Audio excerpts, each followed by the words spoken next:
You have to be a sponge. You have to take in everything they're throwing at you. See, really, you should have been in a sort of directorial role at Tesco's. I think you'd stored at the checkout, and maybe it just wasn't something you were interested in. Well, the trouble is, I was a mum with 4 children, and, I had to do the hours which they could cope with between school hours, so that was, that's all I ever did. Did many people recognise you from the television when the show was on and following it? Yes, yeah, all the time. Yeah. How did you find that? Oh, it was lovely, the whole atmosphere, and everybody was...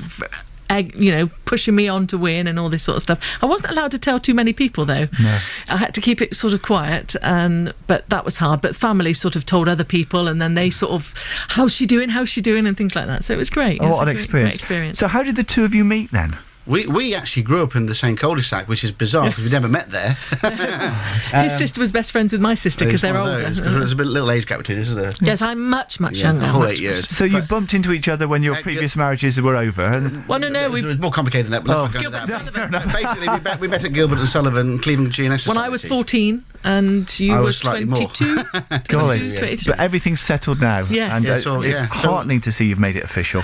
That's good. Okay, and you've been married, 7 years ago now? Yeah, 2007. Yeah. 2007. Okay, well, let's talk about this new musical comedy about Clevedon Pier. Where did the germ of the idea come from originally? Well, when I was heavily involved in GNS at Clevedon, we used to try and do a summer show. So it would be either a short, like a trial by jury or the zoo and things like that. And I did a thing called Dig Dead Eye. But I had the idea, or would it be nice to write something like that for half an hour or so that would be a short? Because I like writing music just for fun anyway. It needs to be something Victorian. We were doing it in Clevedon. The Pier, and it was as easy as that. Now that was 2000. That idea all happened. I wrote 2 pieces of music, one of which hasn't even made it into the show, which is quite funny and ironic. And then it sort of stayed on the back burner. At the time, I was just too busy putting on shows. I was doing some years I was doing 4 shows a year, which was just too much. So I didn't have time to write.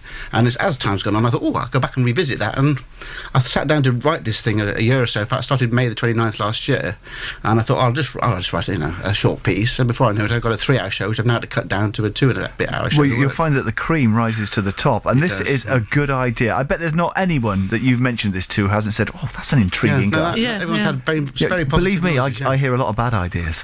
and this one has got legs. Okay, now we're going to play a few snaps of music. Now, we should point out that these are sort of demo versions you've done, aren't they? They're demonstrations. I think when you're doing a proper album at some point, you'll probably have a little bit more oomph to it and everything on it. That'll be out for Christmas. Okay, let's just play a few clips then. Now, the first clip, tell me about this one.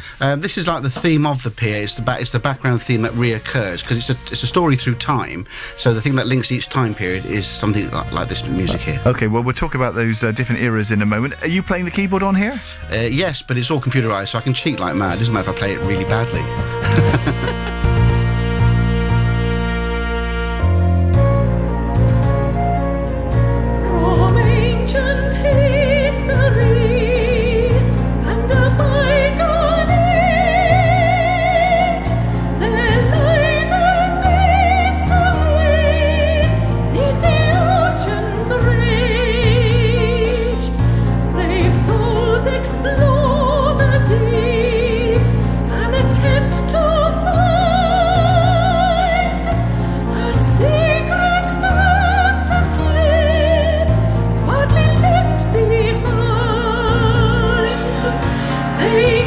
Just a snatch from that brand new musical, The Pier, written by my guest today, Paul Carroll, and Jane's singing there. You're very lucky, Paul, aren't you? Because you've got a cast-iron decent singer. I have got a good leading lady and can build around that. Tell me about it. Tell me about it. To be fair, she's the inspiration for the show too. Is he pushing you too hard? No.